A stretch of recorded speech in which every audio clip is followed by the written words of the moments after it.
Instead of playing G7 like this, try this.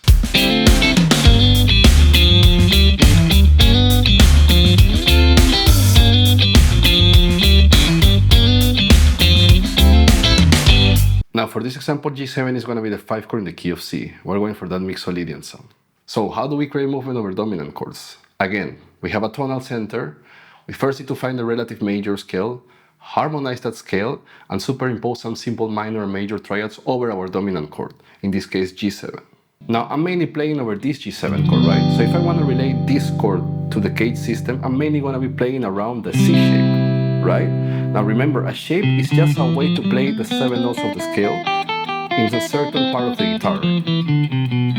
If I start the same shape from G, I'm going to have the G Mixolydian scale.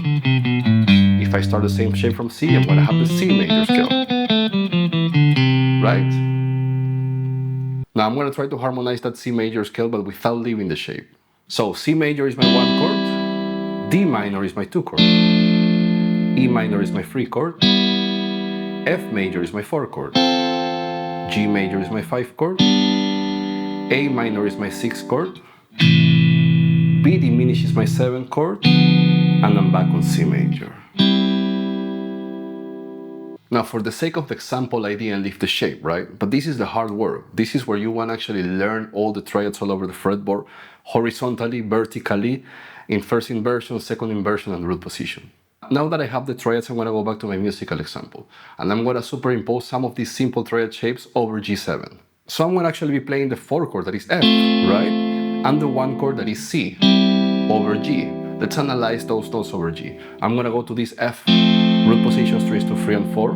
If I play it over G, I'm going to have this G sus4 chord, right? I have the root, the flat 7, the 9, and the 4 or 11. There is no third here. And if I play C major over G, I'm actually going to have the root twice, I'm going to have the 4 or 11, and I'm going to have the 6 or 13. If you combine the 4 chord F plus the 1 chord C plus the 5 chord G, I actually have the 7 notes of the major scale, or the mode you want to call it, right? In this case, we're playing over G, so it's actually the G Mixolydian scale.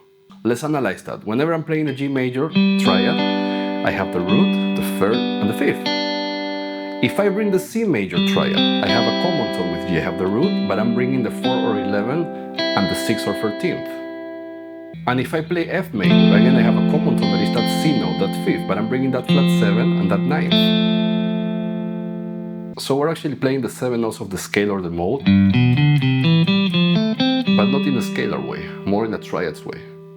Here's another cool concept that you can apply using these triads. I will call this modal harmony, because the idea is to get the sound of the mode but using chords instead of scales. So the idea is simple. Whenever you're playing a 1, 4, 5 of any given major key, you're going to place the note in whatever mode you want to explore.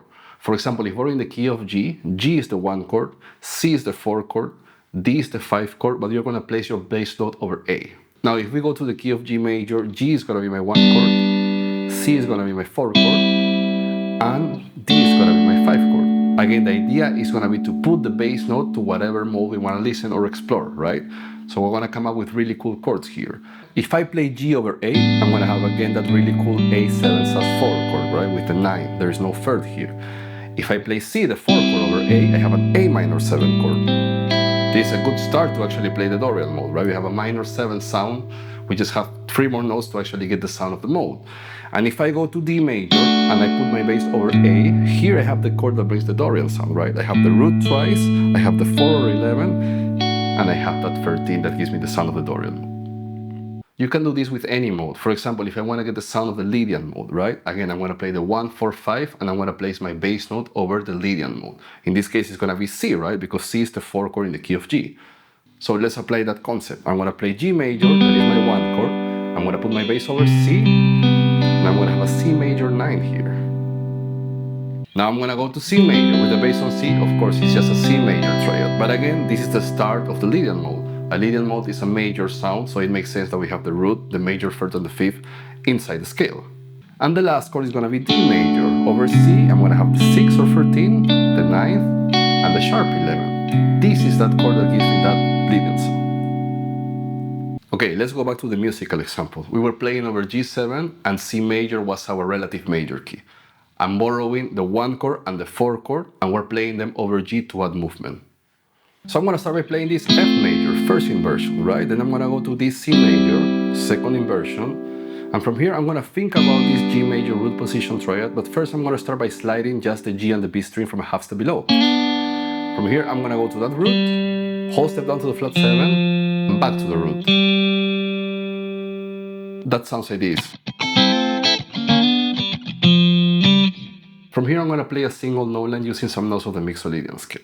I got the 5th, I got the 6th or 13th, I got that root or octave, and remember, we're playing over a dominant chord, right? So I'm actually gonna slide from the minor 3rd to the major 3rd, back to the root, and then a whole step down to the flat 7. That sounds like this. Now for the second repetition, I'm gonna start by using the same concept, right? I'm borrowing the 1 chord and the 4 chord and playing it over G7, but I'm gonna change of inversion. Again, I'm gonna play on strings 2, 3, and 4. So before I was playing this F to this C to this G. This time I'm gonna go to this F, second inversion, to this C root position, again on strings 2, 3, and 4, and back to this G. So try it in other inversions. I can also go from this F to this C to this G. So on the second repetition, this is actually the only change that I'm doing. So the bar sounds like this.